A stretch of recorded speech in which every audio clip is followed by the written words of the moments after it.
So a very good evening to all of you. Basically हम discuss कर रहे थे इन्फ्लेशन इस टॉपिक के बारे में। और हमने देख लिया कि इन्फ्लेशन यानी generalised rise in price level of goods and services. किसी भी अर्थव्यवस्था में अलग अलग वस्तुओं की सेवाओं की कीमतें अगर बढ़ती जाती है तो उस परिस्थिति को हम इन्फ्लेशन बोलते हैं। इससे संबंधित जो अलग अलग टर्मिनोलॉजी है, जिससे संबंधित बार बार एमसीक्यूज पूछे जाते हैं, उसको भी हमने चर्चा किया। डिफ्लेशन का मतलब, डिसइंफ्लेशन का मतलब, स्टैगफ्लेशन यानी किस तरीके से ऐसी परिस्थिति जहां पर अर्थव्यवस्था में बेरोजगारी भी बढ़ रही है और उसके साथ ही महंगाई भी बढ़ रही है, उसको भी हमने वहां पे डिस्कस किया। इन्फ्लेशन स्पाइरल के बारे में हमने चर्चा की। अगर अर्थव्यवस्था में डिफ्लेशन है और फिर से अगर डिमांड बढ़ानी है तो लोगों के पास अर्थव्यवस्था में पैसे की उपलब्धि सरकार को बढ़ानी पड़ेगी। और इसके लिए सरकार अगर ज्यादा से ज्यादा खर्च करता है तो उस परिस्थिति को हम बोलते हैं रिफ्लेशन। उसको हमने चर्चा किया। फिलिप्स कर्व, किस तरीके से अनएम्प्लॉयमेंट और महंगाई इसका जो है व्यस्त प्रमाण होता है, वो हमने देखा। कुछ ही अगर वस्तुओं में कीमतें बढ़ती जा रही है और बाकी चीजों में जो है बहुत ज्यादा अगर कीमतों में वृद्धि नहीं हो रही है तो उसे स्क्यूफ्लेशन कहते हैं। और ग्रीनफ्लेशन का कंसेप्ट क्या है, इसको भी हमने चर्चा किया। इन्फ्लेशन के जो अलग अलग प्रकार है उनके रेट के अनुसार, तो फिर creeping inflation, trotting inflation, galloping, runaway और हाइपर इन्फ्लेशन, इसको हमने चर्चा किया। ईयर ऑन ईयर बेसिस पे अगर इन्फ्लेशन रेट को हम कैलकुलेट करते हैं तो उसे हेडलाइन इन्फ्लेशन कहते हैं, इसको हमने देखा। और कोर इन्फ्लेशन के पॉइंट ऑफ व्यू से अगर महंगाई का जो हम कैलकुलेशन कर रहे हैं उस इंडेक्स में अगर एनर्जी रिलेटेड यानी फ्यूल रिलेटेड एटम्स और खाद्य पदार्थ से संबंधित फूड एटम्स, इनका अगर हम कैलकुलेशन में ना ले और बाकी चीजों की महंगाई किस तरीके से हो रही है उसको अगर हम ध्यान में ले और उसके आधार पर अगर हम महंगाई निकालेंगे तो उसे कोर इन्फ्लेशन कहते हैं। इसको भी हमने जो है चर्चा में लिया था। तीसरा जो प्रकार महंगाई का हो सकता है, that is based on the cause. कारण क्या है, महंगाई का कारण क्या है, इसके आधार पर demand pull inflation and supply और कॉस्ट पुश इन्फ्लेशन, उसको ही हम स्ट्रक्चरल इन्फ्लेशन कहते हैं, उसके बारे में भी हमने चर्चा की थी। और इसी आधार पर अब हम आगे बढ़ेंगे कि एग्जैक्टली अर्थव्यवस्था में महंगाई के अलग अलग कारण क्या होते हैं। Now this slide is very very important कि अगर आपको एग्जैक्टली ये इशू या ये लॉजिक समझ में आ गया कि महंगाई अर्थव्यवस्था में क्यों होती है, तो ऑटोमेटिकली जब महंगाई को कंट्रोल करने से संबंधित, महंगाई से संबंधित रेमेडियल मेजर्स, नियंत्रण किस तरीके से महंगाई का करना है, इसको जब हम डिस्कस करेंगे तो ऑटोमेटिकली कारण जो है उन कारणों को अगर हम सोल्यूशन उनका अगर ढूंढ लेंगे तो ऑटोमेटिकली महंगाई भी जो है हम कंट्रोल कर पाएंगे। सो डिमांड पुल इन्फ्लेशन यानी क्या है, ये महंगाई तब होगी जब महंगाई का कारण ये बढ़ती हुई डिमांड, अगर कोई वस्तु से संबंधित डिमांड बढ़ते जाती है तो ऑटोमेटिकली उस वस्तु की कीमत वहां पर बढ़ती है। यानी वो सारे कारण जिसकी वजह से लोगों के पास पैसों की उपलब्धता बढ़े, जिसकी वजह से अर्थव्यवस्था में लोगों का परचेजिंग पावर, पैसे खर्च करने की शक्ति, क्रय शक्ति, increase the purchasing power of masses, ये जब बढ़ेगा यानी लोगों के क्रय शक्ति में वृद्धि होगी, लोगों के पास ज्यादा से ज्यादा पैसा उपलब्ध होगा तो ऑटोमेटिकली वस्तुओं की डिमांड बढ़ेगी। और अगर किसी भी वस्तु की डिमांड बढ़ती है तो ऑटोमेटिकली उस वस्तु की कीमत बढ़ती है, उससे संबंधित महंगाई होती है। यानी अगर हमें डिमांड पुल इन्फ्लेशन से संबंधित कारण ढूंढने हैं तो हमें वो सारे कारण ढूंढने पड़ेंगे, वो सारे कॉजेस ध्यान में लेने पड़ेंगे जिसके माध्यम से लोगों की क्रय शक्ति, लोगों की खर्च करने की शक्ति, इसका ही मतलब लोगों के पास availability of money, credit in the market, लोगों के पास पैसे की उपलब्धता, जिन जिन कारणों की वजह से बढ़ेगी वो सारे कारण डिमांड पुल इन्फ्लेशन की वजह से जो है, यानी वो सारे कारण डिमांड पुल इन्फ्लेशन के माध्यम से वहां पर किए जाएंगे। तो लोगों के पास पैसों की उपलब्धता किस तरीके से बढ़ेगी, एक जो है लोगों के पास पैसे की उपलब्धता बढ़ाने का सोर्स जो रहेगा गवर्नमेंट। अगर गवर्नमेंट के माध्यम से ऐसे कुछ निर्णय लिए जाएंगे कि जिसके माध्यम से लोगों के पास पैसे की उपलब्धता बढ़ जाएगी तो ऑटोमेटिकली पैसे की उपलब्धता मार्केट में बढ़ी यानी लोगों की क्रय शक्ति बढ़ी यानी महंगाई का कारण होगा। दूसरा कारण ऐसा होगा कि मान लो प्राइवेट सेक्टर जो है, क्योंकि सारे के सारे जो है गवर्नमेंट सर्वेंट ही रहेंगे ऐसी बात नहीं, बहुत सारे प्राइवेट सेक्टर है, बहुत सारे जो है निजी कंपनियां हैं, उनके लिए भी बहुत सारे लोग काम करते हैं। तो निजी कंपनियों के माध्यम से अगर मान लो ऐसे कुछ निर्णय लिए जाते हैं जिसके माध्यम से लोगों के पास की पैसे की उपलब्धता, जिसके माध्यम से मार्केट में की पैसे की उपलब्धता बढ़ जाएगी, तो उसके भी वजह से महंगाई बढ़ेगी। इसका मतलब क्या है, इसको हम समझने की कोशिश करेंगे। अब जब हम कह रहे हैं कि गवर्नमेंट के निर्णय जिसके माध्यम से लोगों के पास पैसे की उपलब्धता बढ़ जाएगी, यानी क्या, यानी गवर्नमेंट क्या करेगा, मान लो गवर्नमेंट ने जो है खर्च करना बढ़ाया, increase the public expenditure, we are aware when we use the word public, public इसका मतलब गवर्नमेंट, यानी अगर भारत सरकार द्वारा खर्च बढ़ाया गया, भारत सरकार खर्च किस लिए करता है, भारत सरकार खर्च करता है कि उसके लिए काम करने वाले जो गवर्नमेंट सर्वेंट है, उसके लिए काम करने वाले जो क्लर्क है, उसके लिए काम करने वाली जो फौज है, उसके लिए काम करने वाले जो कलेक्टर है, उसके लिए काम करने वाले जो अलग अलग लोग हैं, यानी भारत सरकार के अंतर्गत अलग अलग डिपार्टमेंट्स में, राज्य सरकार के अंतर्गत अलग अलग डिपार्टमेंट्स में काम करने वाले जो लोग हैं, उनके अगर सैलरी भारत सरकार बढ़ा देता है, मान लो भारत सरकार ने निर्णय ले लिया सेवेंथ पे कमीशन, पहले आपकी पगार थी 1 लाख रुपया, अब भारत सरकार ने जो है वो बना ली 2 लाख रुपया, यानी क्या हो गया, हर एक व्यक्ति के पास जो है पैसे की उपलब्धता बढ़ जाएगी। क्यों, क्योंकि गवर्नमेंट का जो है खर्चा, गवर्नमेंट का खर्चा किस लिए हो गया, सैलरी के लिए हो गया। तो इसके माध्यम से अगर गवर्नमेंट ने सैलरी बढ़ाई तो ऑटोमेटिकली जो है लोगों के पास पैसे की उपलब्धता बढ़ जाएगी। गवर्नमेंट और खर्च किसके लिए करता है, गवर्नमेंट खर्च करता है अलग अलग तरह के डेवलपमेंटल प्रोग्राम के लिए, डेवलपमेंटल स्कीम्स के लिए।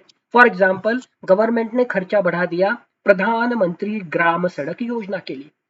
अब गवर्नमेंट को अगर प्रधानमंत्री ग्राम सड़क योजना के लिए खर्च करना है, इसका मतलब वो खर्च किसके लिए हो रहा है, वो खर्च हो रहा है कि जो है नया टार कोल खरीदना है, नया जो है उसके लिए कॉन्ट्रैक्टर को पैसा देना है, मजदूर जहां पे काम कर रहे हैं उनको पैसा देना है, मान लो रेती जो उस रोड के लिए लगने वाली है उसको पैसा खर्च करना है।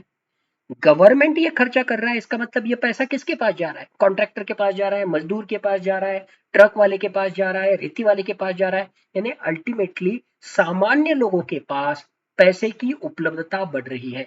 यानी ऐसी कोई भी चीज जिसके माध्यम से गवर्नमेंट का खर्चा बढ़ता है, जिसके माध्यम से there is increased public expenditure, वो अलग अलग डेवलपमेंटल प्रोग्राम्स के लिए हो, अलग अलग गवर्नमेंट स्कीम्स के लिए हो, सैलरी के लिए हो, या बाकी किसी भी चीज के लिए हो, गवर्नमेंट खर्च करेगा तो वो पैसे की उपलब्धता लोगों के पास बढ़ जाएगी, लोगों के पास पैसे की उपलब्धता बढ़ जाएगी तो उसकी वजह से लोगों की खर्च करने की शक्ति बढ़ गई। इसका ही मतलब अलग अलग वस्तुओं की डिमांड बढ़ गई और इसका नतीजा उन वस्तुओं की कीमत बढ़ने में होता है।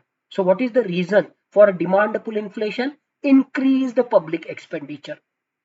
उसी तरीके से if there is increase the private expenditure, जो प्राइवेट सेक्टर है, अलग अलग तरह की कंपनियां हैं, उन कंपनियों ने अगर नए प्रोजेक्ट शुरू किए, for example Bajaj company Aurangabad में थी, सपोज कल बजाज कंपनी ने निर्णय लिया कि हम नांदेड़ में भी नया एक प्रोजेक्ट खोलेंगे, इसका मतलब बजाज कंपनी और जो है वहां पर नया प्रोजेक्ट अगर खुलेगी तो वहां पर नई जमीन लेगी, वहां पर नए वर्कर्स लगेंगे, वहां पर नई बिल्डिंग कंस्ट्रक्ट करनी पड़ेगी। यानी अगर प्राइवेट सेक्टर भी नए प्रोजेक्ट वहां पे शुरू करता है, या प्राइवेट सेक्टर भी जो उसके ऑलरेडी प्रोजेक्ट्स है उसको एक्सपांड करने का निर्णय लेता है, इसका मतलब प्राइवेट सेक्टर का एक्सपेंडिचर बढ़ता है तो उसके भी माध्यम से लोगों के पास पैसे की उपलब्धता बढ़ेगी और उसका नतीजा ये होगा कि पैसे की उपलब्धता मार्केट में बढ़ने की वजह से, लोगों के पास पैसे की उपलब्धता बढ़ने की वजह से लोगों की खर्च करने की शक्ति बढ़ेगी and that will lead to inflation. So demand pull inflation के कारण क्या है, increased public expenditure, increased private expenditure.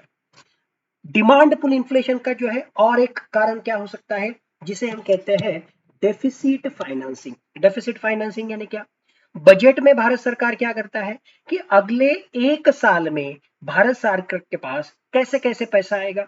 सो भारत सरकार के पास पैसा कैसे आएगा, अलग अलग टैक्सेस के माध्यम से आएगा। फॉर एग्जाम्पल भारत सरकार के पास इनकम टैक्स के माध्यम से पैसा आ रहा है, कॉर्पोरेट टैक्स के माध्यम से पैसा आ रहा है, जीएसटी के माध्यम से पैसा आ रहा है। एक एग्जाम्पल के लिए, भारत सरकार के पास अगले साल 100 रुपए अगर जो है भारत का सरकार का इनकम है, भारत सरकार के पास जो है पैसे आने वाले हैं, और अगले एक साल के लिए भारत सरकार अलग अलग तरीके से पैसा खर्च कर रहा है। भारत सरकार को जो है सैलरीज देने हैं, भारत सरकार को डिफेंस सेक्टर से रिलेटेड खर्चा करना है, भारत सरकार को नए नए प्रोजेक्ट शुरू करने हैं, नए नए गवर्नमेंट स्कीम्स को जो है इम्प्लीमेंट करना है। तो भारत सरकार क्या करता है, अगले साल के लिए अगर उसकी 100 रुपए कमाई है तो फॉर एग्जाम्पल 105 रुपए खर्च करता है। यानी आमदनी है 100 रुपीज और उसका खर्चा है 105 रुपये। यानी यहां पर क्या हो गया, there is a deficit of 5 rupees, deficit of 5 rupees -5।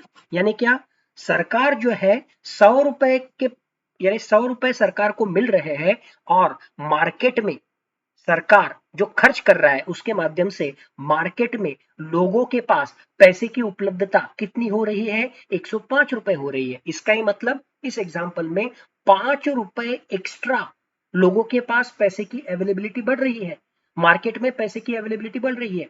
यानी if there is increased availability of money with government with the people, then it will lead to demand pull inflation.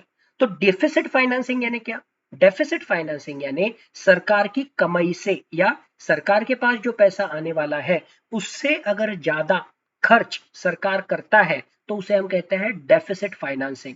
और हमेशा किसी भी बजट में इसी तरह का होता है डेफिसिट फाइनेंसिंग, जिसके माध्यम से लोगों के पास पैसे की उपलब्धता बढ़ती है। इसका विपरीत क्या रहेगा, सरप्लस बजट। यानी क्या, 100 रुपए अगर सरकार को मिलते हैं तो सरकार खर्च कर रहा है सिर्फ 95 रुपीज, यानी उसके पास अवेलेबल रहेंगे 5 रुपए।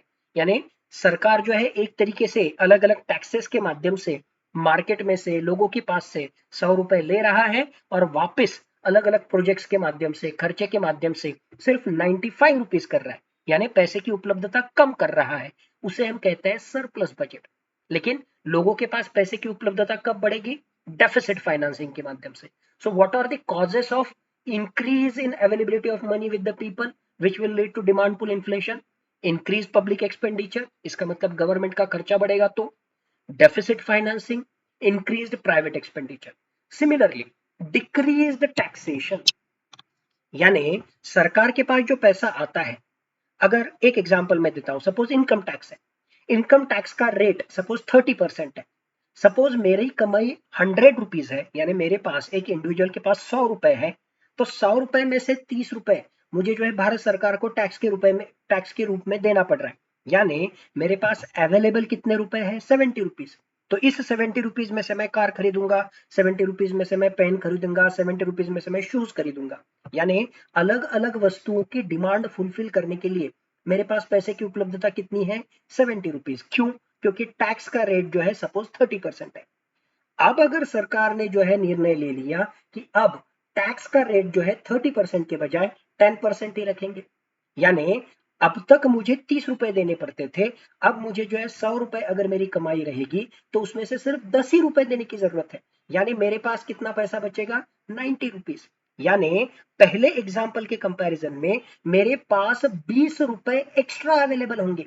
इन एक्स्ट्रा अवेलेबल 20 रुपए में से मैं और कोई चीजें खरीद सकता हूं, यानी अवेलेबिलिटी ऑफ मनी मेरे पास बढ़ने की वजह से अलग अलग वस्तुओं की डिमांड बढ़ेगी और डिमांड बढ़ने की वजह से उन वस्तुओं की कीमत भी बढ़ेगी। यानी डिमांड पुल इन्फ्लेशन का और एक कारण वहां पे होगा decreased taxation, right? So what are the causes of demand pull inflation?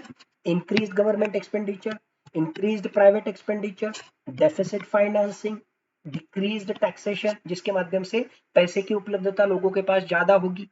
और एक कारण डिमांड पुल इन्फ्लेशन की वजह से हो जाएगा कि अगर डिमांड ही कब बढ़ेगी, अगर लोगों की संख्या बढ़ गई।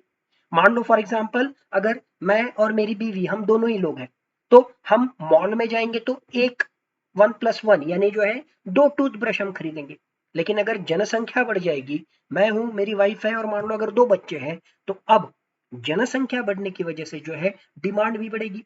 मार्केट में जाके जो है हम 4 ब्रश खरीदेंगे। So increased population, that is also the one of the reason for increase the demand of different things, जिसकी वजह से महंगाई बढ़ेगी। ब्लैक मनी, पैसे की उपलब्धता वो व्हाइट मनी के स्वरूप में हो या ब्लैक मनी के स्वरूप में हो, अगर अर्थव्यवस्था में ब्लैक मनी का भी प्रमाण अगर बढ़ेगा, black money is also like routine money, तो उस पैसे के माध्यम से भी जो है अलग अलग वस्तुएं खरीदी जा सकती है। यानी ब्लैक मनी का प्रमाण अर्थव्यवस्था में बढ़ेगा तो उसके माध्यम से भी डिमांड बढ़ेगी, और डिमांड बढ़ेगी तो उसके माध्यम से महंगाई भी बढ़ेगी, राइट।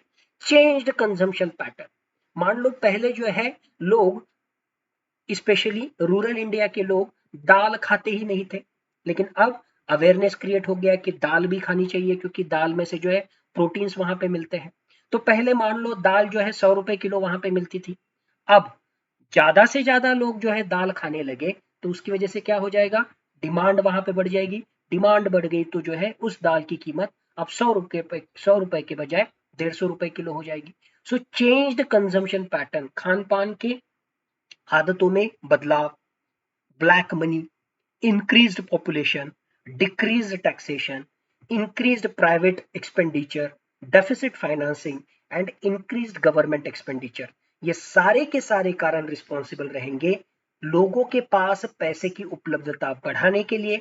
और लोगों के पास पैसे की उपलब्धता बढ़ेगी तो इसके माध्यम से लोगों की खर्च करने की शक्ति बढ़ेगी, और अगर लोगों की खर्च करने की शक्ति बढ़ेगी तो अलग अलग वस्तुओं की डिमांड बढ़ेगी, और अलग अलग वस्तुओं की डिमांड बढ़ेगी तो वो वस्तुओं की कीमत भी जो है बढ़ते जाएगी। इसका ही मतलब महंगाई होगी। इस तरह की महंगाई को हम बोलते हैं डिमांड पुल इन्फ्लेशन। तो अर्थव्यवस्था में महंगाई होने का एक कारण है डिमांड पुल इन्फ्लेशन। अर्थव्यवस्था में महंगाई होने का दूसरा जो कारण है उसे हम कहते हैं सप्लाई पुश इन्फ्लेशन।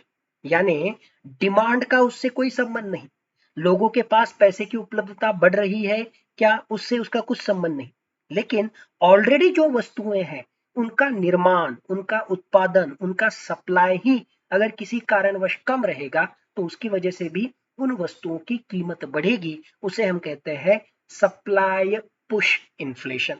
तो ऐसे सारे कारण जिसकी वजह से हमारी अर्थव्यवस्था में अलग अलग वस्तुओं का निर्माण कम होगा या अलग अलग वस्तुओं की उपलब्धता कम होगी, that means it is not related with demand, it is related with supply. वो वस्तुएं जो है अगर उपलब्ध ही कम होगी तो ऑटोमेटिकली कम उपलब्ध वस्तुओं की कीमत जो है वहां पर बढ़ती जाएगी। तो उसे हम कहते हैं सप्लाई पुश इन्फ्लेशन। तो सप्लाई पुश इन्फ्लेशन में कौन सी चीज आएगी, for example because of decrease the factors of production. यानी मान लो अलग अलग वस्तुएं बनाने के लिए जो रॉ मटेरियल लगता है या जो अलग अलग तरह के इनपुट लगते हैं वही अगर कम रहेंगे तो ऑटोमेटिकली उससे बनने वाली जो चीज रहेगी उसकी कीमत बढ़ेगी। एक एग्जांपल, सपोज हमारे देश में गन्ने का ही उत्पादन अगर कम होगा, शुगर केन का ही उत्पादन कम होगा, तो ऑटोमेटिकली हमारे देश में शुगर केन का उत्पादन कम होने की वजह से ओवरऑल जो शुगर है, जो केन शुगर है, जो शुगर है, तो वो चीनी, वो शुगर भी जो है हमारे देश में कम उत्पादन उसका होगा। और अगर शुगर का उत्पादन कम होगा तो ऑटोमेटिकली उसकी कीमतें वहां पे बढ़ जाएगी। क्यों? क्योंकि उत्पादन कम हुआ है, सप्लाई कम हुआ है। ये सप्लाई क्यों कम हुआ है? बिकॉज ऑफ रॉ मटेरियल की कमी। So different factors which are required for production, अगर उनकी कमी होगी तो that leads to supply push inflation. ये एक कारण।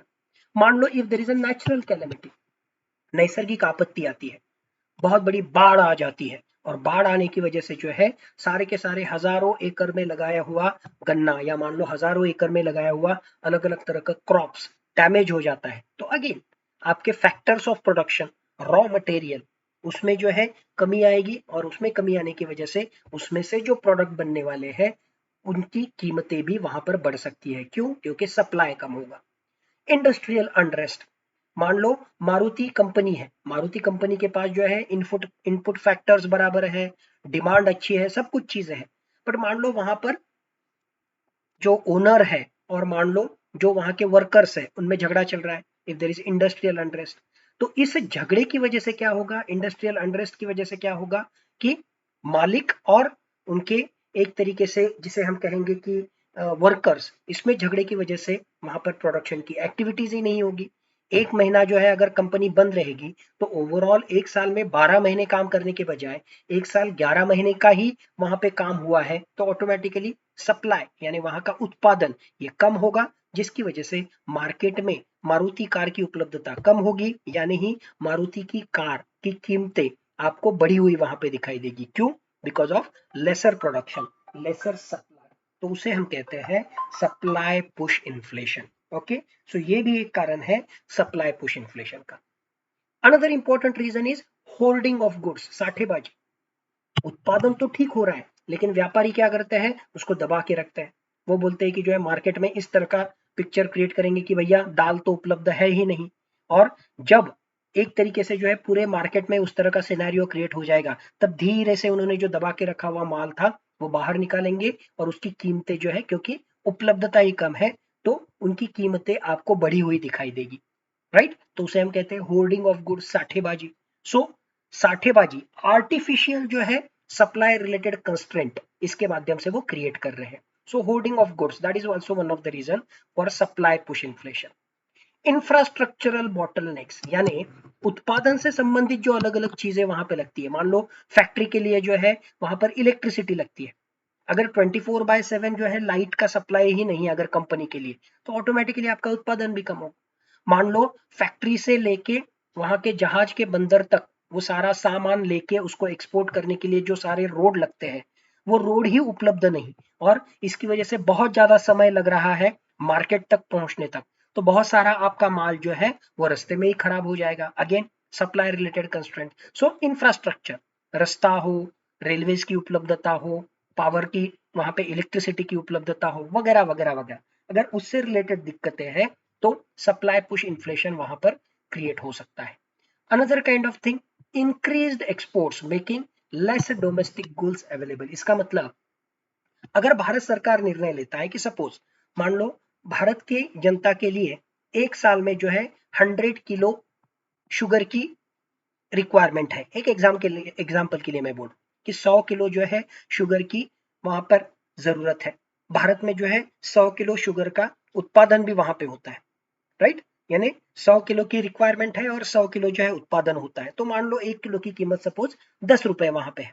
एक हाइपोथेटिकल एग्जांपल मैं दे रहा हूं। अब मान लो भारत सरकार ने निर्णय लिया कि हम क्या करेंगे, अब से भारत में बनी हुई शुगर हम दूसरे देश में बेचने के लिए भी परमिशन देंगे, एक्सपोर्ट करने के लिए परमिशन देंगे। तो मान लो 100 किलो शुगर भारत में तैयार हो रही है, और उसमें से मान लो 30 किलो शुगर हम फिलीपींस को बेच रहे हैं, हम चाइना को बेच रहे हैं, हम अमेरिका को बेच रहे हैं। अब भारत में कितनी शुगर अवेलेबल रही? 70 किलो। लोगों की रिक्वायरमेंट कितनी है टोटल? 100 किलो। अब 100 किलो की रिक्वायरमेंट है, लेकिन आपके पास सप्लाई, भारत में उपलब्ध सप्लाई ये 70 किलो का ही रहेगा, तो automatically there are supply constraints. Supply कम रहेगा तो ऑटोमेटिकली भारत में जो है शुगर की कीमतें वहां पे बढ़ी हुई दिखाई देगी। That is called as supply push inflation. तो ये सब किसकी वजह से हुआ? क्योंकि भारत सरकार ने निर्णय लिया कि हम वस्तुओं को जो है एक्सपोर्ट करने की परमिशन देंगे, यानी भारत की डोमेस्टिक रिक्वायरमेंट कितनी है, हमारी अंतर्गत जरूरतें कितनी है, इसको ना सोचते हुए अगर एक्सपोर्ट की परमिशन दी, तो that will lead to supply constraint and this will lead to supply push inflation.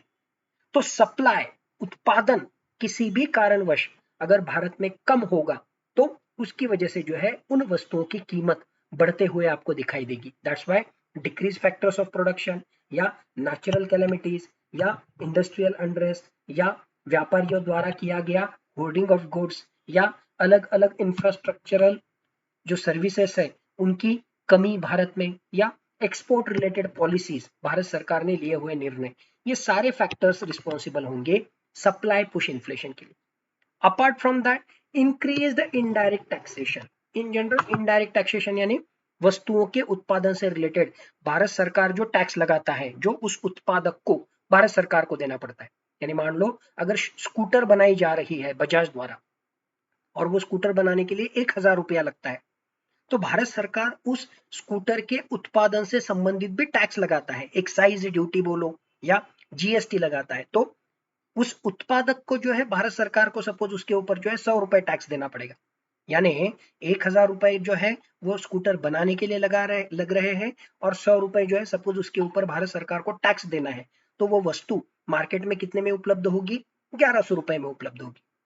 अब मान लो भारत सरकार निर्णय लेता है कि उस वस्तु के ऊपर का टैक्स का रेट हम बढ़ा रहे हैं, इनडायरेक्ट टैक्सेस।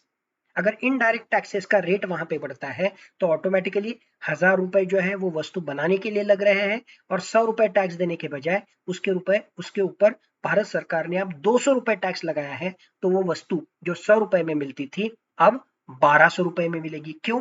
क्योंकि भारत सरकार ने इनडायरेक्ट टैक्सेस, उस वस्तु के ऊपर लगने वाले जो टैक्सेस है उसकी कीमत वहां पे बढ़ा दी। That's why increase indirect taxes, that is also one of the important reason for supply push inflation।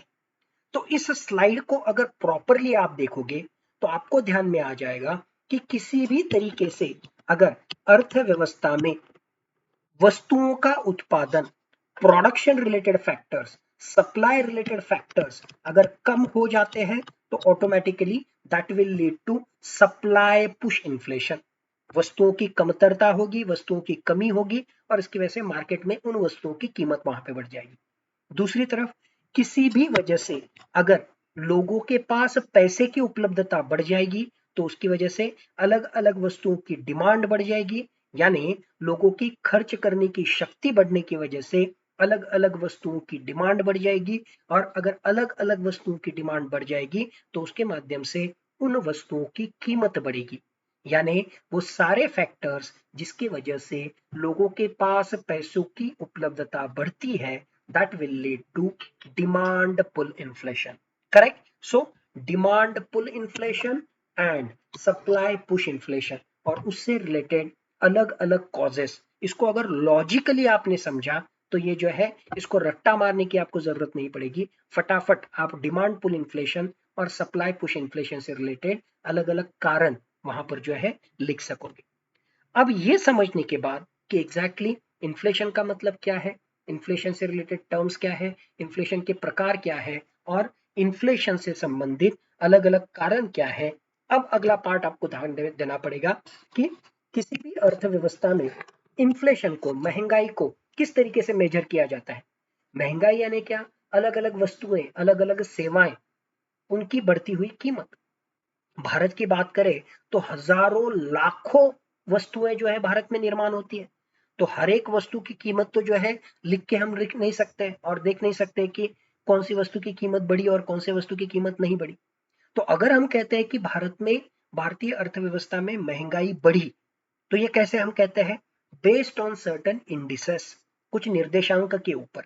और इससे रिलेटेड दो जो महत्वपूर्ण निर्देशांक है, एक को हम बोलते हैं होलसेल प्राइस इंडेक्स, दूसरे को हम बोलते हैं CPI, that is consumer price index. और इसके सिवा बाकी भी है, जैसे सर्विसेज प्राइस इंडेक्स है, जैसे फॉर एग्जांपल रेसिडेक्स नाम का इंडेक्स है, और भी बाकी चीजें हैं। बट ये दो इंपॉर्टेंट इंडेक्स हमें ध्यान में लेने होंगे।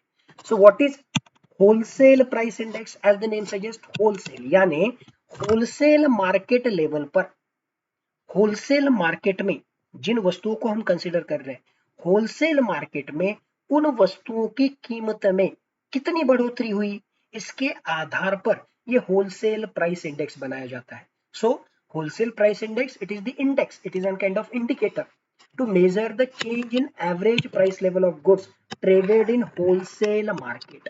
होलसेल मार्केट में अलग अलग वस्तुओं की कीमत में जो बढ़ोतरी हो रही है उसको मेजर करने के लिए जो इंडिकेटर होता है उसे हम कहते हैं होलसेल प्राइस इंडेक्स। पहले यानी 2014 से पहले भारत का हेडलाइन इन्फ्लेशन कैलकुलेट करने के लिए होलसेल प्राइस इंडेक्स का इस्तेमाल किया जाता था, बट अब होलसेल प्राइस इंडेक्स का उसके लिए इस्तेमाल नहीं किया जाता है। हेडलाइन इन्फ्लेशन भी सीपीआई यानी कंज्यूमर प्राइस इंडेक्स, इस इंडिकेटर द्वारा ही जो है वहां पे मेजर किया जाता है।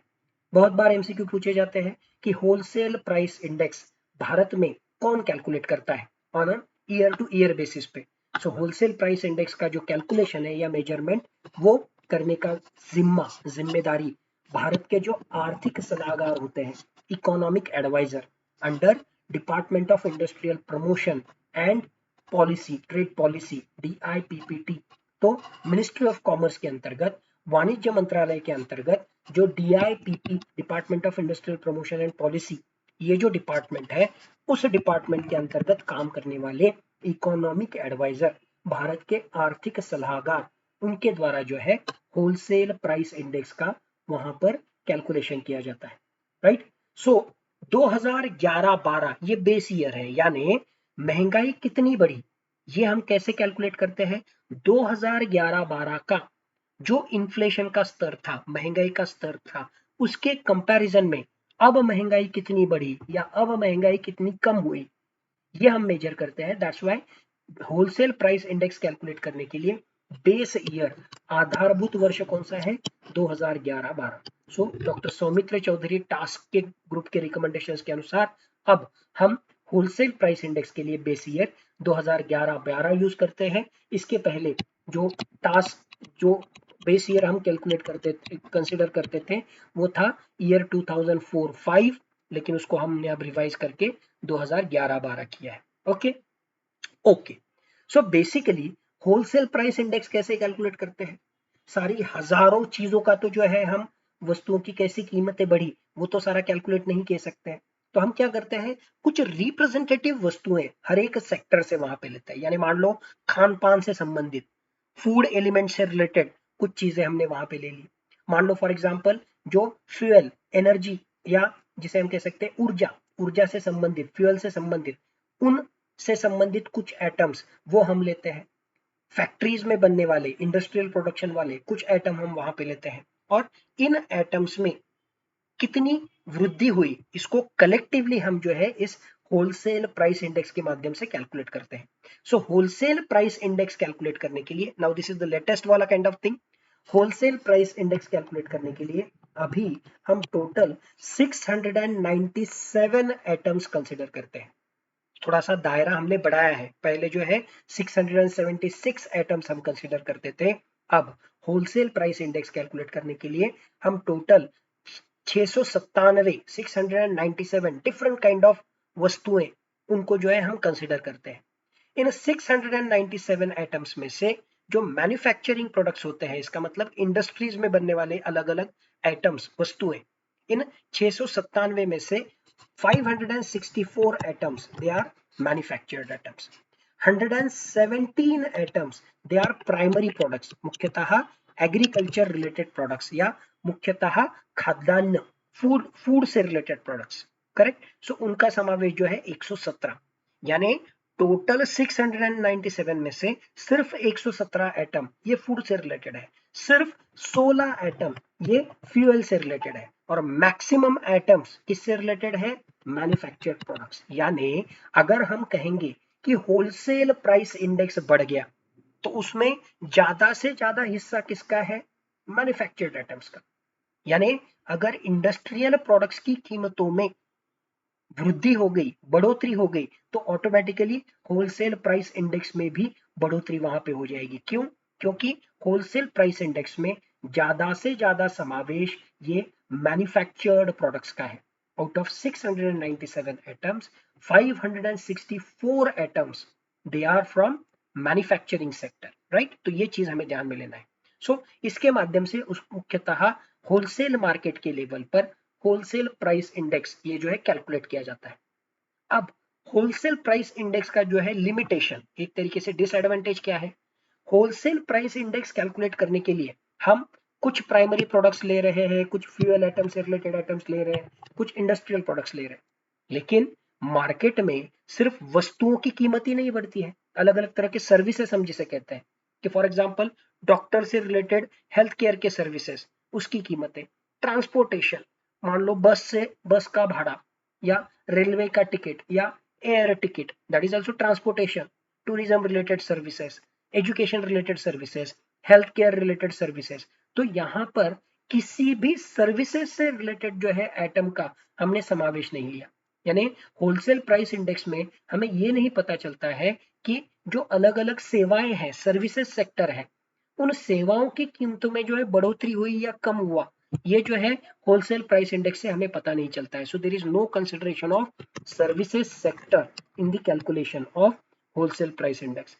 ऑल्सो इन एटम्स को अगर हम देखेंगे, 697 एटम्स के आधार पर हम होलसेल प्राइस इंडेक्स कैलकुलेट करते हैं, तो इन 697 एटम्स में फैक्ट्री में तैयार होने वाले वहां पे हैं, लेकिन अनऑर्गेनाइज सेक्टर हम जिसे कहते हैं, यानी भारत का ऑलमोस्ट 85% वर्कफोर्स ये अनऑर्गेनाइज सेक्टर में है।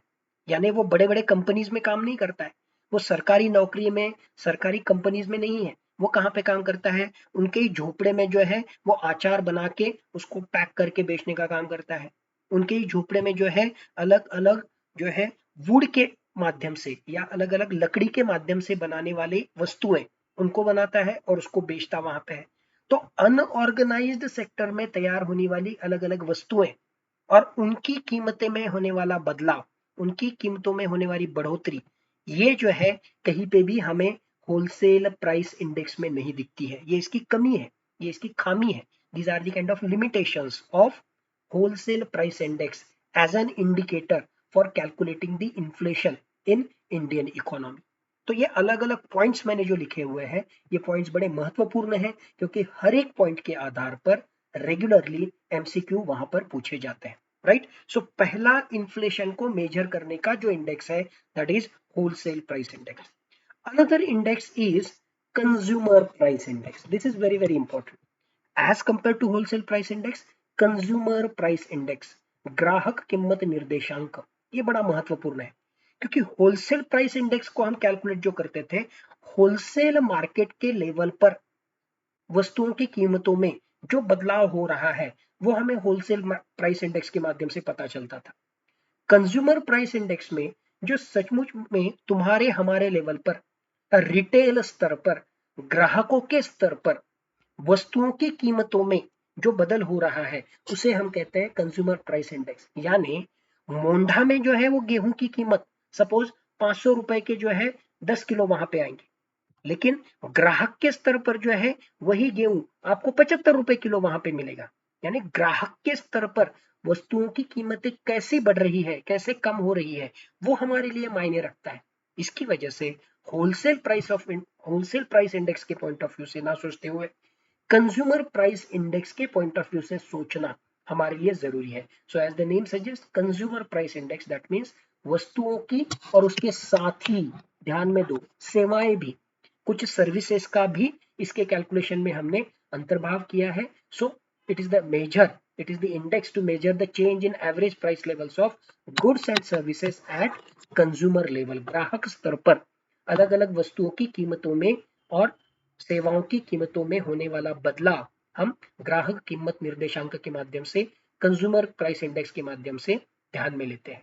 अगर हम इस कंज्यूमर प्राइस इंडेक्स को अगर वो देखें और उसमें जो अलग अलग चीजें हैं उसको अगर हम ध्यान में लें तो ज्यादा से ज्यादा जो है इसमें हमारा समावेश फूड एंड रिलेटेड आइटम्स, खाद्यान्न, क्योंकि ग्राहक के स्तर पर महंगाई का मतलब क्या? महंगाई का मतलब अगर दूध की कीमत बढ़ती है, अंडों की कीमत बढ़ती है, सब्जी की कीमत बढ़ती है, फ्रूट्स की कीमत बढ़ती है, तो हम बोलेंगे कि ग्राहक के स्तर पर महंगाई वो जो है हमें वहां पे फेस करनी पड़ रही है। सो कंज्यूमर प्राइस इंडेक्स कैलकुलेट करते वक्त ज्यादा से ज्यादा जो है वहां पर समावेश ये फूड एंड रिलेटेड आइटम्स का वहां पर होता है। सो ऑलमोस्ट देर आर 299 वस्तुएं हैं प्लस अलग अलग तरह की सेवाओं का भी इसमें समावेश किया जाता है। और अगर हम ऐसा कैलकुलेशन करते हैं कि सीपीआई के कैलकुलेशन में से फूड और फ्यूएल यानी मान लो खाद्यान्न पदार्थ और पेट्रोलियम पदार्थ से रिलेटेड जो कीमतें हैं उसका हम कैलकुलेशन ही नहीं करेंगे क्योंकि these are the volatile items, हमेशा जो है उसकी कीमतें चेंज होती है। उनको छोड़ के अगर बाकी वस्तुओं से संबंधित अगर महंगाई बढ़ रही है या कम हो रही है, इसका अगर हम कैलकुलेशन करेंगे तो उस इंडेक्स को हम बोलते हैं core consumer price index. That means headline consumer price index minus the inflation in food items and fuel or energy items। Okay, अब बेसिकली जैसे होलसेल प्राइस इंडेक्स ये सिर्फ एक ही था, वैसे कंज्यूमर प्राइस इंडेक्स ये अलग अलग वैरायटी के हो सकते हैं। Consumer price index urban population के लिए अलग हो सकता है, consumer price index rural population के लिए जो है अलग हो सकता है, कंज्यूमर प्राइस इंडेक्स कंबाइंड ये अलग हो सकता है, या consumer price index agricultural labourers के लिए अलग हो सकता है, consumer price index industrial workers के लिए अलग हो सकता है, अर्बन नॉन मैन्युअल एम्प्लॉयज के लिए अलग हो सकता है। सो कंज्यूमर प्राइस इंडेक्स के पहले 7 अलग अलग प्रकार थे, अब मुख्यतः कंज्यूमर प्राइस इंडेक्स के ये 3 प्रकार हम ध्यान में वहां पे लेते हैं। इसके कैलकुलेशन के लिए बेस ईयर हम वर्ष 2012 का कंसिडर करते हैं। मुख्यतः इसका कैलकुलेशन सीएसओ द्वारा, दैट इज सीएसओ जो ministry of statistics and programme implementation के अंतर्गत काम करने वाली सेंट्रल स्टैटिस्टिकल ऑर्गेनाइजेशन, इसके द्वारा वहां पे किया जाता है। इसमें से अगर आप महत्वपूर्ण चीजें देखोगे तो सीपीआई आईडब्ल्यू यानी consumer price index for industrial workers, ये श्रम ब्यूरो, लेबर ब्यूरो हम जिसे कहते हैं, श्रम मंत्रालय द्वारा कैलकुलेट किया जाता है। और भारत सरकार के या राज्य सरकार के जो एम्प्लॉइज होते हैं और उनका पगार या उनका जो महंगाई भत्ता होता है, डीए 5% बढ़ा, 7% बढ़ा, तो महंगाई भत्ता कितना बढ़ा रहा है ये किसके ऊपर निर्धारित रहेगा? सीपीआई आईडब्ल्यू में कितनी वृद्धि हुई है, यानी महंगाई कितनी बढ़ी है, ये हम सीपीआई आईडब्ल्यू का आंकड़ा ध्यान में लेते हुए भारत सरकार उस तरीके से डीए, डियरनेस अलाउंस, महंगाई भत्ता में जो है वृद्धि करता है। सीपीआई एग्रीकल्चरल लेबरर्स के लिए अलग है, रूरल वर्कर्स के लिए अलग है, और जैसे मैंने कहा 7 अलग अलग प्रकार थे, लेकिन अभी नए तरीके से जो है हम सिर्फ सीपीआई अर्बन, सीपीआई रूरल और सीपीआई कंबाइंड इसकी तरफ ध्यान देते हैं। और जैसे मैंने कहा कि सीपीआई का कैलकुलेशन करते वक्त जो अलग अलग एटम्स हम कंसिडर करते हैं उसमें से ज्यादा वस्तुएं ये खाद्यान्न से संबंधित है। Then second, health and educational sector से रिलेटेड सर्विसेज उसमें समावेश है। देन ट्रांसपोर्टेशन सेक्टर में जो किराया है उसमें क्या बढ़ोतरी हुई है, क्या कमी हुई है, उसको हम ध्यान में लेते हैं। जो फ्यूल एटम्स है, इसका मतलब पेट्रोलियम पदार्थ है, उसकी कीमतों में क्या परिणाम हो रहा है उसको हम ध्यान में लेते हैं। रेंट, हाउसिंग सेक्टर में क्या बदलाव हो रहा है उसको हम ध्यान में लेते हैं। कपड़े, फुटवेयर, उसमें कीमतों में क्या बदलाव हो रहा है वो ध्यान में लेते हैं। सो यानी ये अलग अलग चीजों को ध्यान में लेते हुए हमने जो इंडेक्स बनाया है उसे हम कहते हैं consumer price index. So wholesale price index and consumer price index, इसका आपने कंपैरिजन करना चाहिए और ये कंसेप्ट आपने बिल्कुल ध्यान से समझना चाहिए क्योंकि इसके ऊपर बहुत बार एमसीक्यूज वहां पे पूछे जाते हैं, right. So this was wholesale price index and consumer price index. अब अगला महत्वपूर्ण पार्ट कि ये तो हमने समझ लिया कि इन्फ्लेशन क्या है, उससे रिलेटेड अलग अलग टर्मिनोलॉजी क्या है, उसके अलग अलग प्रकार क्या है, इन्फ्लेशन के अलग अलग कारण क्या है, इन्फ्लेशन को किस तरीके से मेजर किया जाता है, अर्थव्यवस्था के पॉइंट ऑफ व्यू से इन्फ्लेशन का क्या परिणाम होता है, इसको भी हमने जो है समझना जरूरी है। अगर अर्थव्यवस्था में महंगाई होती है तो उसका परिणाम डेटर के ऊपर, डेटर यानी जिसने कर्जा लिया हुआ है, जो ऋण को है, उसको महंगाई फायदे की रहती है। कैसे, मैं समझाऊंगा। अर्थव्यवस्था में महंगाई होती है तो जिसने पैसा दिया है, क्रेडिटर, उसको जो है इसमें महंगाई के सिनारियों में नुकसान होता है। कैसे, इसको समझते हैं। फॉर एग्जाम्पल, मान लो वर्ष 2022 में मैं सतीश डगे हूं और कोई एबी नाम का पर्सन है, एबी मेरा मित्र है।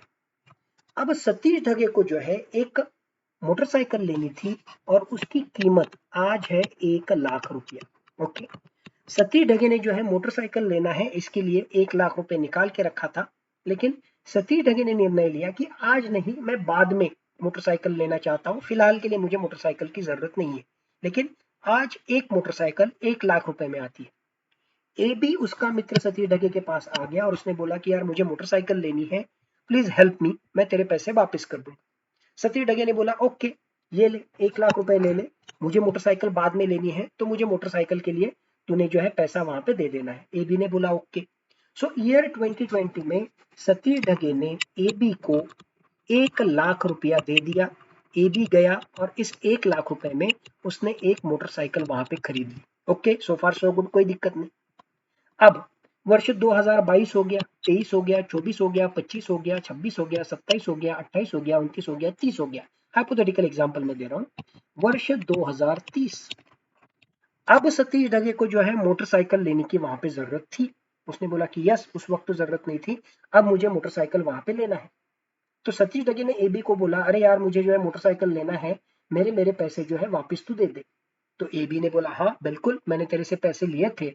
और एबी ने सतीश ढगे को जो 1 लाख रुपया लिया था वो 1 लाख रुपया वापस कर दिया। 2030 की बात हम कर, ए बी ने कहा कि सतीश डगे, तुमसे मैंने 1 लाख रुपए लिए थे विथ थैंक यू नोट, ये आपके 1 लाख रुपए आपके पास वापस। सतीश डगे ने ये 1 लाख रुपए वहां पे लिया और इमीडिएटली वहीं से वो जो है दुकान में चला गया मोटरसाइकिल के, और मोटरसाइकिल के दुकान वाले को कहा कि ये ले 1 लाख रुपए और मुझे जो है मोटरसाइकिल दे दे। मोटरसाइकिल वाले दुकान ने कहा कि भैया आप जितना पैसा वहां पे दे रहे हो उसमें से तो हमारी मोटरसाइकिल का आधा पार्ट भी वहां पे नहीं आएगा। तो सतीश डगी ने बोला ऐसा कैसे, 2022 में मैं आया था तब तो जो है बिल्कुल इतने ही पैसे में मुझे मोटरसाइकिल वहां पे मिल रही थी। तो उसने कहा भाई साहब वो 2022 की बात है, अब हम 2030 में आए हैं और 2030 में उस मोटरसाइकिल की कीमत है अब 2 लाख रुपया। अब ये हाइपोथेटिकल एग्जांपल मैंने दिया था। 2022 में 1 लाख रुपए एबी को मिला, 2030 में एबी ने एक पैसा भी कम ना देते हुए 1 लाख रुपया सतीश डगे को वापस कर दिया। पहले 1 लाख में मोटरसाइकिल आती थी, 2030 में महंगाई इतनी बढ़ गई कि वही 1 लाख की मोटरसाइकिल अब 2 लाख रुपए को हो गई। यानी इन अदर वे 2022 में 1 लाख रुपए की जो औकात थी वो वर्ष 2030 में 1 लाख रुपए की औकात कम हो गई, उसके बजाय आपको 2 लाख रुपए देने पड़ेंगे। यानी इस एग्जाम्पल में महंगाई जो है 50% बढ़ी। यानी 2030 में अगर कोई पैसा वापस करेगा, 1 लाख देके 1 लाख वापस करेगा, so for practical purpose understanding के लिए महंगाई अगर 50% बढ़ी है तो उसने 1 लाख रुपए जो है, या मान लो महंगाई अगर डबल बढ़ी है, नॉट 50%, 100% यहाँ पे बढ़ी है, अगर महंगाई डबल हुई है 1 लाख का अगर 2 लाख सपोज वो चीज वहां पे आ रही है तो महंगाई डबल हो रही है, तो एबी ने 1 लाख रुपए वापस करना ये जो है गलत है। क्यों? क्योंकि प्रैक्टिकली उसने 50,000 रुपए ही वापस किए। क्यों? क्योंकि महंगाई बढ़ते हुए अगर हम कैलकुलेट करेंगे तो इन्फ्लेशन फैक्टर को ध्यान में लेते हुए 1 लाख की औकात बन गई 2 लाख रुपए। इसकी वजह से वापस करते वक्त 2 लाख करने थे लेकिन उसने 1 लाख ही कर दिए। अब अगर ये एग्जाम्पल आप समझ गए तो इस एग्जाम्पल में Satish Dhage was a creditor. Satish Dhage ने जो है पैसा वहां पे दिया था। तो जब महंगाई हो गई तो महंगाई के सिनारियो में महंगाई की वजह से नुकसान किसका हो गया?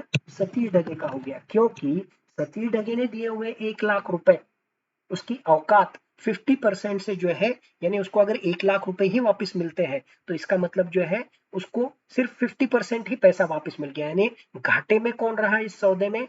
क्रेडिटर सतीश ढगे रहा। सो इन्फ्लेशन के सिनारियो में क्रेडिटर को नुकसान होता है। इन्फ्लेशन के सिनारियो में फायदा किसको होता है? डेटर। डेटर यानी जिसने कर्जा लिया। इस एग्जांपल में एबी ने 1 लाख रुपए लिए, 8 साल के बाद उसने सिर्फ 1 लाख रुपए वापस किए, लेकिन महंगाई की वजह से इस 1 लाख की औकात कितनी हो गई? 2 लाख रुपए, लेकिन उसने वापस कितने किए? सिर्फ 1 लाख। यानी अगर अर्थव्यवस्था में महंगाई होती है और जो ओरिजिनल पैसा लिया था उतना ही वापस करना पड़ता है, महंगाई के अनुसार नहीं, ओरिजिनल आंकड़े के अनुसार, तो इसका फायदा किसको होता है? डेटर को। यानी महंगाई की वजह से ऋण को, जिसने लोन लिया उसको फायदा होगा, महंगाई की वजह से क्रेडिटर को नुकसान होगा। अगर महंगाई होती है तो ऑटोमेटिकली अर्थव्यवस्था में डिमांड बढ़ती है, वस्तुओं की जो है डिमांड बढ़ती है, डिमांड बढ़ती है तो वस्तुओं का उत्पादन वहां पे बढ़ता है, एक तरीके से जो है एम्प्लॉयमेंट बढ़ता है। तो महंगाई की वजह से अर्थव्यवस्था में डिमांड बढ़ती है, महंगाई की वजह से एक तरीके से लोन्स सस्ते हो जाएंगे। सस्ते इन द सेंस रुपये की औकात कम हो गई तो ऑटोमेटिकली लोन्स जो है वो सस्ते हो जाएंगे। इसकी वजह से जो है महंगाई की वजह से इन्वेस्टमेंट बढ़ेगा। क्यों? क्योंकि लोगों के पास पैसों की उपलब्धता बढ़ेगी, तो जब पैसे की उपलब्धता बढ़ेगी तो इन्वेस्टमेंट भी वहां पे बढ़ेगा। उसके माध्यम से जो है महंगाई की वजह से एक्सचेंज रेट कम होता है। आपके वहां पे महंगाई बढ़ गई लेकिन डॉलर वहां के वहां स्थिर है, यानी पहले 1:1 जो था, अब आपके यहाँ पे महंगाई की वजह से 2 रुपए वो हो गए, लेकिन डॉलर जो है वो एक की ही जगह पे स्थिर है। यानी पहले 1 रुपया देते थे तब जाके 1 डॉलर मिलता था, लेकिन अब आपके यहाँ पे महंगाई हो गई, आपके रुपये की औकात कम हो गई, इसकी वजह से उसी चीज के लिए आपको 2 रुपए देने पड़ते हैं। यानी अब 1 डॉलर इज इक्वल टू 2 रुपए आपको एक्स्ट्रा आपका करेंसी देना पड़ रहा है। इसका ही मतलब आपके करेंसी की औकात as compare to foreign currency कम हो रही है। इसका ही मतलब एक्सचेंज रेट में जो है आपके रुपये का डिवैल्यूएशन हुआ है, आपके रुपये का डेप्रिसिएशन हुआ है, आपके रुपये का अवमूल्यन वहां पे हुआ है। This is important. और रुपये का अवमूल्यन होने की वजह से एक्सपोर्ट भी वहां पे बढ़ता है। जब मैं इंटरनेशनल ट्रेड डिस्कस करूंगा उस वक्त ये मुद्दा वहां पे आएगा। एक्सपोर्ट बढ़ेगा, इंपोर्ट कम हो जाएगा, रिलेटेड विद इन्फ्लेशन। और अगर महंगाई होती है, महंगाई का एक कारण आपको पता है, पैसे की उपलब्धता लोगों के पास बढ़ती है। सो लोगों के पास पैसे की उपलब्धता बढ़ जाएगी तो ऑटोमेटिकली उसके ऊपर भारत सरकार को जो उनको टैक्स भरना पड़ेगा लोगों को, वो भी बढ़ जाएगा। यानी भारत सरकार के पास टैक्स का एक तरीके से जिसे हम कह सकते हैं कर आकारणी टैक्स, वो जो है ज्यादा आ जाएगा। और अलग अलग वस्तुओं की कीमत बढ़ने की वजह से उसके ऊपर का जीएसटी या उसके ऊपर के अलग अलग इनडायरेक्ट टैक्सेस, इनकी भी कीमत बढ़ेगी। इसके माध्यम से भी भारत सरकार के पास ज्यादा से ज्यादा जो है टैक्स रेवेन्यू अवेलेबल होगा। So the impact of inflation, debtor के ऊपर क्या होता है, क्रेडिटर के ऊपर क्या होता है, एक्सपोर्ट इंपोर्ट के ऊपर उसका क्या परिणाम होता है, और बाकी मैक्रो इकोनॉमी से रिलेटेड फैक्टर से रिलेटेड क्या होता है, ये लॉजिकली जब आप सोचोगे तो इसके सबके आंसर्स आपको वहां पे मिल पाएंगे। तो ये भी आपने यहाँ पर समझना जरूरी है। इन्फ्लेशन रिलेटेड कंसेप्ट, इन्फ्लेशन के टाइप्स, इन्फ्लेशन के प्रकार, demand pull inflation, supply push inflation, inflation को मेजर करने के अलग अलग तरीके, मुख्यतः wholesale price index, consumer price index. सिर्फ सर्विसेज सेक्टर से रिलेटेड अगर महंगाई हो रही है तो उसको कैलकुलेट करने के लिए सर्विसेज प्राइस इंडेक्स। अगर रियल इस्टेट सेक्टर हम जो बोलते हैं, कंस्ट्रक्शन या जमीन से रिलेटेड, उसकी कीमतें कितनी बढ़ रही है, कितने कम हो रही है, उसको कैलकुलेट करने के लिए रेसिडेक्स नाम का एक इंडेक्स होता है, ये भी आपने ध्यान में रखना है। रेसिडेक्स इंडेक्स जो नेशनल हाउसिंग बैंक द्वारा हमेशा पब्लिश किया जाता है। So Residex index as the name suggest, residential या मान लो रियल इस्टेट या जमीन, उसकी कीमतों में क्या क्या बदलाव होता है उसको कैलकुलेट करने के लिए एनएचबी द्वारा रेसिडेक्स इंडेक्स भी पब्लिश किया जाता है। So one should be aware about this part also. तो यहां पर जो है मुख्यतः हमने डिस्कशन कर लिया इन्फ्लेशन, प्रकार, उनके कारण, उसका मेजरमेंट एंड इन्फ्लेशन से होने वाले अलग अलग परिणाम। अब आखिरी जो चीज हमें डिस्कस करना है that is related with control और रेमेडियल मेजर्स ऑफ इन्फ्लेशन, कि महंगाई और उस महंगाई को नियंत्रित करने के लिए क्या क्या करना होता है। सो अगेन उसमें दो चीजें होते हैं, एक को हम कहते हैं फिस्कल मेजर, एक को हम कहते हैं monetary measures. Again monetary measures में एक होते हैं क्वांटिटेटिव टूल्स और एक होते हैं क्वांटिटेटिव एंड क्वालिटेटिव टूल्स। और यहाँ पे सब हमारा डिस्कशन वहां पे आएगा मॉनेटरी पॉलिसी, मौद्रिक धोरण, जो भारत सरकार के रिजर्व बैंक ऑफ इंडिया द्वारा डिक्लेयर किया जाता है। तो एग्जैक्टली ये मॉनेटरी पॉलिसी क्या होती है, एक्सपांशनिस्ट मॉनेटरी पॉलिसी यानी क्या, कॉन्ट्रैक्शनरी मॉनेटरी पॉलिसी यानी क्या, quantitative tools of monetary policy यानी क्या, qualitative tools of monetary policy यानी क्या, ये सारी चीजों को हम डिस्कस करेंगे। बट उसके लिए हमें और एक लेक्चर लगेगा, तो उस लेक्चर में इस टॉपिक का आखिरी पार्ट वो मैं आपसे डिस्कस करूंगा। सो आई होप कंसेप्चुअली ये जो आज मैंने चर्चा की इन्फ्लेशन से रिलेटेड वो आपके वहां पर ध्यान में आई होगी। इस चर्चा के साथ आज की चर्चा को मैं पूर्ण विराम देता हूं। अगली चर्चा में इसको हम आगे लेके जाएंगे। Till that moment, thank you, जय हिंद।